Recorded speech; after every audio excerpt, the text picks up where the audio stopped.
Ito ang mensahe ng Panginoon. Umpisahan natin. Unang Timoteo, o 1 Timothy chapter 4, verse 15 to 16. Ito ho ang mensahe natin. Pinamagatan ko yan, walk the talk. Ayan. Ang totoo ho, ito ho ang ating series ho sa midweek.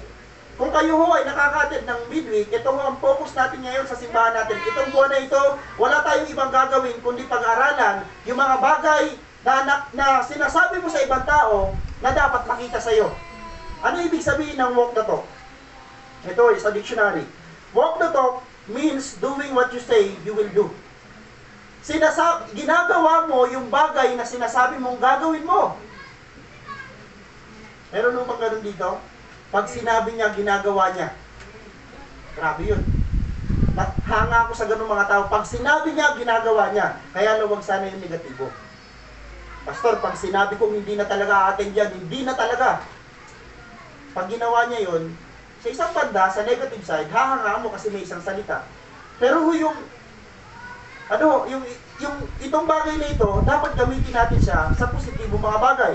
Okay? Sabi dito, it's about showing through your action that you really believe in what you say. Nakikita dapat sa kilos mo yung pinaniniwalaan mo na sinasabi mo. Kaya nga sabi ko sa inyo kanina, naniniwala ba kayo na may mas malaki pang pinagagawa at ipagagawa ang Diyos sa simbahan natin? Amen. Diba? Hindi tayo lahat mag-agree kasi bakit hindi ninyo nakikita? At the same time, hindi tayo pare-pareho ng kaisipan. Pero someday, pag nandun ka na sa lugar na yon, masasabi mo, ito pala yun. Okay, tuloy natin. This phrase, sabi dito, tells us to match our action with what we say is important to us. So, patuloy lang yan sa una. In short, walk the talk, sabi dito, means to act in accordance with one's stated belief or values. Kung ano yung tatag ng pasya mo, yung anong tatag ng declaration mo, dapat yun na makita sa'yo. Pag sinabi mo accordance, may kaugnayan. Pag hindi yan nag-ugnay, mali yan. Okay. Walk the talk. To practice what you preach. Hindi lang mo ito pang pastor. Sino ho dito lagi nagpipreach sa bahay? Mga nanay. Sabi dito ho, ang walk the talk ho, ay kung ano yung pinapangaral mo, sinisermon mo, dapat unang makita sa'yo. Tama. Ay patay, sorry po, may tama daw. May anak doon, no, sabi sa nanay, tama. Nangyari yung nanay, ibig sabihin may mali ginagawa to nanay. Ibig sabihin na ninermon ka lang, yung sermon mo, sala. Sabi nung nanay, pasensya na, nanay o tatay, anak, ayusin mo nga yung buhay mo. Pag nag-react yung anak mo, sinabihan ka, ikaw din.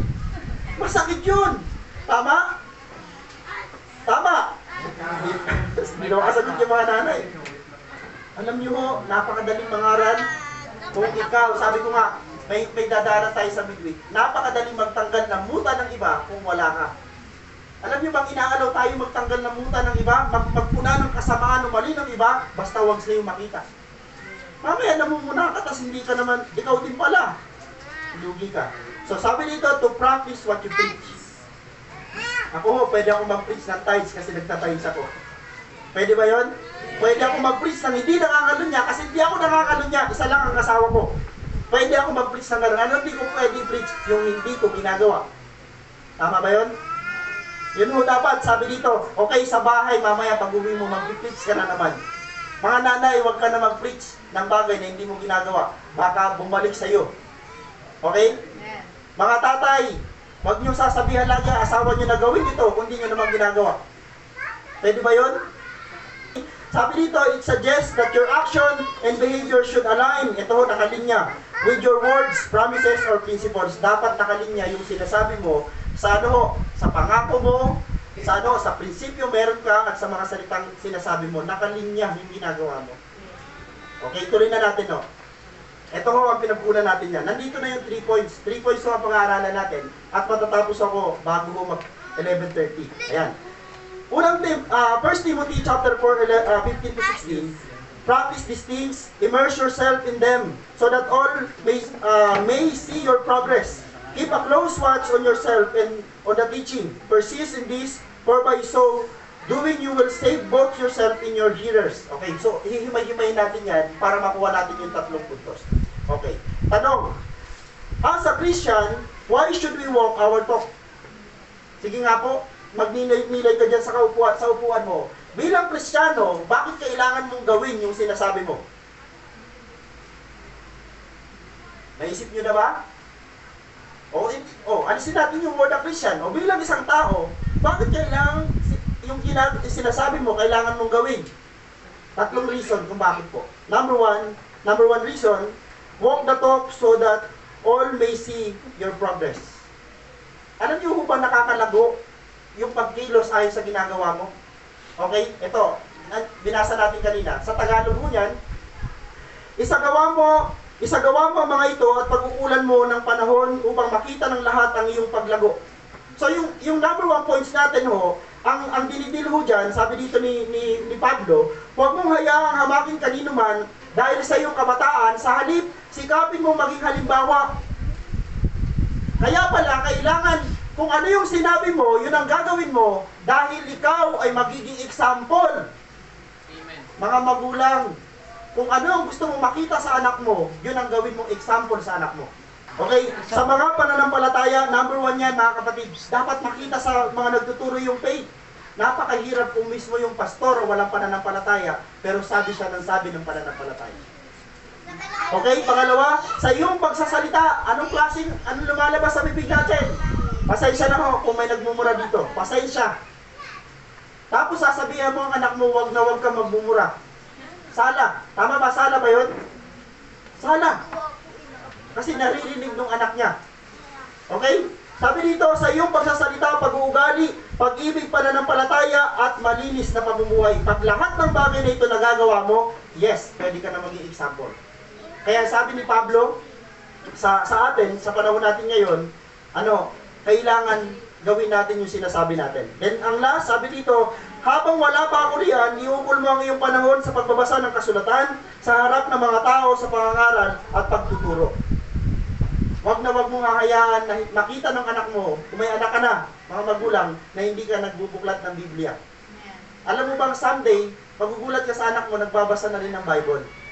Kanin niya nakuha yun. Hindi naman masama kung nakuha niya sa labas, pero maganda sana kung ikaw mismo ang unang nakitaan. Tama? Okay? Yung salita na to, ito lalabas yung dalawa na yan. So that all may see your progress. Ano mo ba yung gusto mong pag-unlad? Ano mo bang paglago ang gusto mong makita sa'yo? Number one, maturity. Alam niyo, napakahirap kasama yung immature. Pasensya na kung meron dito. Napakahirap kasama yung immature. Tama ba? Yung mayroon ng sapat na edad, pero asal bata pa rin. Yan ang pinakahirap kasama. At kung papayagan ka lang at talaga may prayer ka sa Lord, pwede po bang huwag na itong makasama? Kasi immature. Tama? Kaya napakaganda na kailangan yung sinasabi mo, ginagawa mo, it is a sign of maturity. Pangalawa, it is a sign of your integrity. Ano ibig sabihin ng integrity? Sa Tagalog, hindi lang mo yung pagiging tapat o katapatan. Ang salitang integrity ganito ilarawan. Kahit walang nakakakita, tapat ka pa rin. Sino ka kapag wala na nakakita? Amen. Sino ka? Kung may asawa ka, tas wala sa iyo yung katabi mo yung asawa, wala sa iyo nakakita, tapat ka pa rin ba sa asawa mo? Amen. Okay, pangalawa na, para matapos agad tayo. Okay, walk the talk so that you can keep a close watch on yourself. Kailangan ginagawa mo yung sinasabi mo para ma-evaluate mo ang sarili mo kung talaga bang angkop ka sa sinasabi mo. Pati naman sabi, keep close watch on yourself and on the teaching. Sabi dito sa Tagalog, pakaingatan mo ang iyong sarili at ang iyong pagtuturo. Pakaingatan. It means, bago mo gawin, bago mo ituro, kailangan na evaluate mo na ang sarili mo. Kaya nga nakapaloob dyan, dalawa self-awareness at saka self-evaluation. Bago mo punahin, huwag kang pupuna sa isang tao na ikaw din mismo yung larawan. Ang lakas na loob mong puntahan yung tao, sisigmatin ko talaga, i-review ko talaga siya. Pero bit-bit mo yung isang bagay na nandun din sa'yo, sana yon. Sabi dito number 3, dito tayo magtatapos. Sabi dito, walk the talk so that you will save both yourself and your hearers. Ito naman pinakamagandang alok sa atin. Sabi dito, patuloy mong gawin ang mga ito sapagkat sa paggawa mo nito ay maliligtas ka at pati ang mga makikinig sa'yo. Nakakaligtas mo pala ang paggagawa ng sinasabi mo. Nakakaligtas siya. Kaya ang nakalagay dyan, so number 3 na nakapaloob dyan, yan yung mismong goal dapat natin. Kaya mo sinasagawa ang isang bagay dahil yung goal at purpose mo, may ma-convert ka na tao para kay Jesus. Hindi mo mo lang siya i-convert, kundi maliligtas siya sa pamamagitan ng iyong buhay. Naaalala niyo yung Great Commission? Ano ang Great Commission? Matthew chapter 28, verse 19 to 20, Go and make disciples of all the nations, baptizing them. Ikaw ang inuutusan ng Panginoon kung isa kang disipulo. In the name of the Father, and of the Son, and of the Holy Spirit, hindi siya nawawala yung tatlo. At sabi doon, and teaching them to observe lahat ng itinuro ko sa iyo, ituro mo rin sa kanila. Mga kapatid, tayo ho ang larawan ng tinutukoy na yun. Then someday kung pumilos tayo, alam nyo yung buhay nyo, naglalakad ka lang dyan sa labas, namumuhay ka lang ng normal bilang Kristiyano sa iyong bahay, may mga tao ho na magkoconnect sa iyo, wala ka pang sinishare. Ayan si tatay patotoo, tay, sorry po ha, si tatay patotoo yan, wala dyan nag-share ng Bible. Ano lang ang pinakita natin sa kanya? Tamang asal lang ng isang Kristiyano. Ang mga Kristiyano mo ba palangiti? Ang mga Kristiyano mo ba pala mano? Kasi sa asal ng pagiging magalang, sa asal ng pagiging mabuting tao, makakaakay ka ng tao para sa Panginoon. Okay o? Paalala? Ito rin sinasabi ko sa inyo. Paalala, Kawikaan chapter 25 verse 14, ang taong puro pangako lamang ay parang ulap at hanging walang dalang ulan. Ang pangit. Ang pangit ka, banding. Ito ka na, magsasaka ka. Pag-pray ka ngayon ng Lord, sana po magkaroon ng ulap. Magkaroon ng ulan, ayan na yung, andyan na yung ulap. Pangit ka, banding, kasi bakit? Dumaan lang pala. Hindi nagdala ng ulan. Okay? May nakita ka bang ganun tao? Ang sarap-sarap kausap kapag kasi nagsasalita, ang dami niya sinasabi ng mga bagay, quote-in-quote, magagandang bagay. Pero ang problema, maganda lang. Walang katugunan. Okay. Sabi dito, nilagay, ito ho sa akin na to. Ito ho yung nilagay ko dyan. Input ko na ho ito. Kawikaan chapter 25 verse 14, ang taong puro pangako lamang ay parang ulap at hangin, walang dalang ulan. Yan yung mga taong paasa. Paasa! Sino dito mahilig maganon? Wala sanang ganon. Bilang Kristiyano, huwag tayo maging paasa sa iba. Yung papangakuan mo na sa sobrang dami mo sinabi, para makuha mo yung loob niya, ang totoo, nakuha mo nga yung loob niya. Pero ang problema, ikaw din ang dahilan kung bakit nawala siya. So yung mga tao ho na mahilig mangako, mga paasa yan. Mas masarap ang kausap yung mga taong hindi pala salita, pero ho, gawa na lang ng gawa. May mga tao talagang i-disappoint ka. Walang epekto yung tao na kagaya ng ulan o kaya ng ulap na dumaan lamang, hindi nagdala ng ulan, ang mga tao, ang tao niyan, walang epekto. Walang impact. Dumaan yung ulap. Ang ganda-ganda magsalita, pero walang impact. Kasi bakit po? Walang bunga. Kapatid, kailangan may bunga. Natutuwa mo ako, alam niyo ho, sa totoo lang, yung aming napagtanto namin, habang nag-uusap kami, yung ating ginawang Jericho March, ang tanong namin, may bunga ba?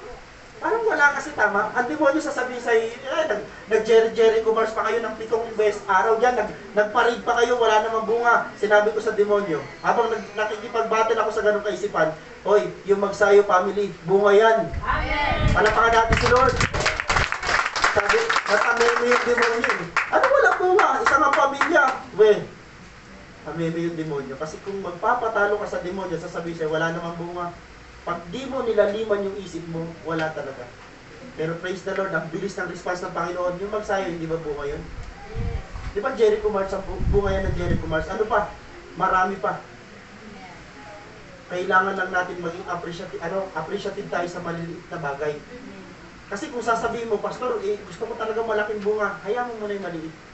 Doon yan nag-uumpisa. Okay? Hamon. Yan, last na. Gawin at ipakita natin kung ano ang ating, number 1, sinasabi o pinapangaral. Mga magulang, maging pastor, mga leader, kung ano yung pinapangaral mo, gawin mo. Huwag na huwag kang magsasuggest o huwag na huwag kang mag-i-implement ng isang bagay na hindi mo nagagawa. Tama? Mag-devotion kayo. Tapos yung leader, nag-devotion. Ano sa tingin niyo mga leader? Huwag kayo mag-i-implement, mag-devotion kayo, tapos wala kayong devotion. Tapos tinanong ka ng member mo, nag-devotion ka ba, kuya o ate? Ay, hindi.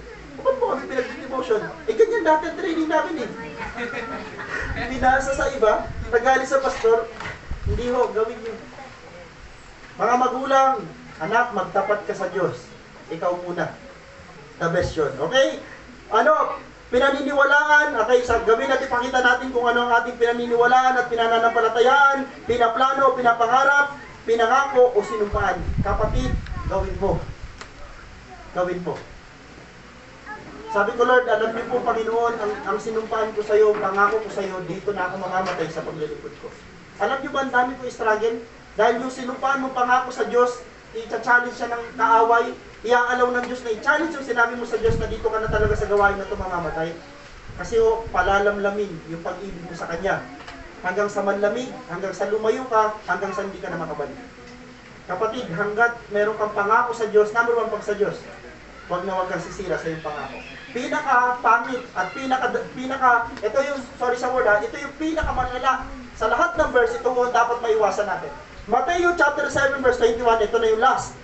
Hindi lahat ng tumatawag sa aking Panginoon, Panginoon, ay papasok sa area ng langit, kundi ang mga tao lamang na sumusunod sa kalooban ng aking Ama na nasa langit. Walk the talk. Gawin mo yung mga bagay na sinasabi mo dahil magkaiba ang pagtawag sa pagsunod. Magkaiba ho. Tama? Magkapareho ba yan?